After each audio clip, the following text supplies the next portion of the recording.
வணக்கம், என் பேர் சக்திவேல். நாங்கள் வந்து சேலம் இங்கே சிவரம்ப சாய்பாபா கோயிலுக்கு வந்துட்டு இருக்கோங்க. எனக்கு வந்து பார்த்தீங்கன்னா கிட்னி ப்ராப்ளம் இருக்குது. எனக்கு வந்து கிட்னி வந்து 9.9 கிரியேட்டின் இருக்குது. யூரியா வந்து பார்த்தீங்கன்னா 132 இருக்குது.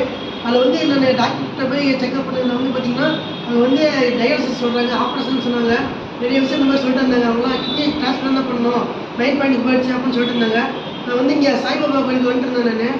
இங்கே சாய்பாபா கோயில் வரப்போ தான் அங்கே வந்து ஒரு சிவத்தனான்னு ஒரு அங்கே இருந்தார். அவர் வந்து இந்த மாதிரி கிட்னி ப்ராப்ளத்தில் வந்து ஆப்ரேஷன் பண்ணாத, டயாலிசிஸ் பண்ணாத, இந்த மாதிரி இந்த எஸ்டிஸ் சாப்பிட்டு கண்டிப்பாக அது க்யூர் ஆகும் அப்படி சொன்னார் அவர். இன்னும் நானும் சாப்பிட்டு பார்த்தேன். சாப்பிட்டு 2 மாதம் தான் சாப்பிட்டேன். இப்போ வந்து முன்னாடி நிறையா முதுகுவலிலாம் பயங்கரமாக எனக்கு இருக்கும். யூரின் வந்து அதிகம் போகுது எனக்கு. இப்போ வந்து பார்த்தீங்கன்னா அது 2 மாதம் ஃபுல்லாக கம்ப்ளீட் பண்ண உடனே இதில் யூரின் நல்லா போகுது. முன்னாடி வலியில் ஃபுல்லாக குறைஞ்சிருக்கு எனக்கு. இப்போ வந்து யூரியா வந்து 130 இருந்தது, இப்போ வந்து 90 பாயிண்ட் வந்துருக்குன்னா.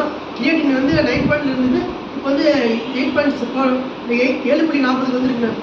இப்போ தான் பரவாயில்ல, எஸ்டிச் பரவாயில்லாம். இது சாப்பிட்டதுனால இப்போ எனக்கு க்யூர் ஆகிட்டே வந்துட்டு இருக்குண்ணா. இது வாங்கி கொண்ட சிவத்தனாவுக்கும் குருசாய் அண்ணாவுக்கும் ரொம்ப சதீஷ் அண்ணாவுக்கும் ரொம்ப நன்றிங்கண்ணா. இது கண்டிப்பாக ஹாஸ்பிட்டலுக்கு போகவே இது வந்து கண்டிப்பாக இதுதான் நம்ம வந்து சாப்பிடணும். கண்டிப்பாக நான் ஹாஸ்பிட்டலுக்கு போனால் டயாலிசிஸ் சொல்கிறாங்க. டயாலிசிஸ்ங்கிறது 100% க்யூர் பண்ண முடியுமாங்கிறது கன்ஃபார்ம் கிடையாதுண்ணா. அது நிறைய பேர் நீங்கள் யூடியூப் சர்ச் பண்ணால் தெரியுங்கண்ணா. அது டயாலிசிஸ்ங்கிறது வந்து ஆபத்து, அது ஆபத்தோட விளையாடுதுண்ணா. அது உயிரோட ரொம்ப விளையாடுறது. அதனால் டயாலிசிஸ் கண்டிப்பாக பண்ணாதீங்க யாருமே. நீங்கள் எஸ்டிசி சாப்பிடுங்க, கண்டிப்பாக அது க்யூர் ஆகும். இது இப்போ டயாலிசிஸ் பண்ணாலே இப்போ இவ்வளோ க்யூர் ஆகிட்டு வந்துட்டு இருக்கு. கிரியேட்டின் வந்து டாக்டர் சொன்னாங்க டயாலிசிஸ் பண்ணால் கூட 1 பாயிண்ட் 2 பாயிண்ட் குறையிறது வந்து ரொம்ப கஷ்டம். அதுக்கு வந்து பயங்கரமான வலி கஷ்டம்லாம் நிறையா இருக்குது.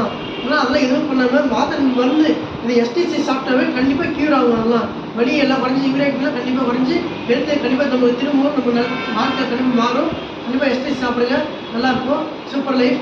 அந்த சதீஷ் அண்ணா ரொம்ப நன்றிண்ணா உங்களுக்கு. கண்டிப்பாக சித்தார்த்தண்ணா உங்களுக்கு நன்றி. விவசாயி இப்போ அது கண்டிப்பாக சொன்னார், அவருக்கும் ரொம்ப நன்றி. வாய்ப்பு ஃபுல்லாக இருக்கும். நன்றி.